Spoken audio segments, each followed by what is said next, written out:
Greetings, friends. Welcome to another weekly devotional at Clearwater Church. This week, we introduce a new series of devotionals entitled One Thing. With this topic, we will explore several sections of Scripture where we read the phrase, one thing.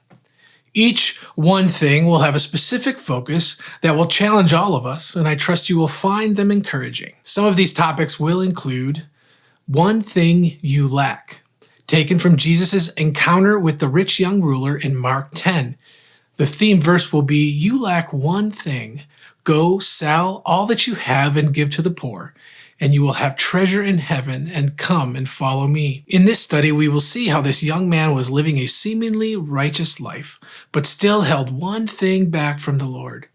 And from this account, we will take a look at our own lives and ask the Lord, what is my one thing? The next topic is one thing you need. This topic focuses in on Jesus' trip to Mary and Martha's house for a meal. Martha occupied herself with tending to the meal and the house, while Mary sat at Jesus' feet. The theme verse is Luke 10:42, where Jesus tells Martha, "One thing is needful, and Mary hath chosen that good part, which shall not be taken away from her." This encounter and this lesson will teach us to prioritize what really matters in life. We'll see how Martha was practical and active, while Mary was more contemplative. Through this study, we will see how we need to have both of these areas in our life, but that they must be in balance. After that, we will move on to one thing I know.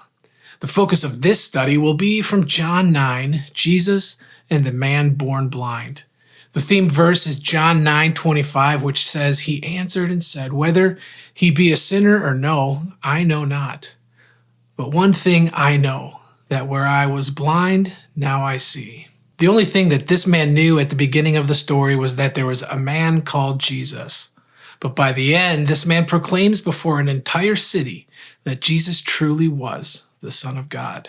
We will then move on to one thing I ask, and this is taken from David's prayer in Psalm 27, specifically verse 4, which says, "One thing have I desired of the Lord, that will I seek after, that I might dwell in the house of the Lord all the days of my life, to behold the beauty of the Lord and to inquire in his temple." As a young man, David had many promises from the Lord, including the promise that he would be king over all of Israel.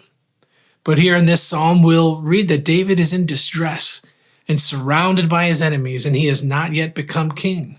As he prays to the Lord, he doesn't pray for victory over his enemies or to become king. He prays one thing, to dwell in the house of the Lord all the days of his life. This study will challenge us to reduce our lives down to one thing, one desire of the Lord, and that is to be in his house with him. Finally, we'll close this series with one thing I do. In that study, we will address how we relate to our past and what we aim for in the future.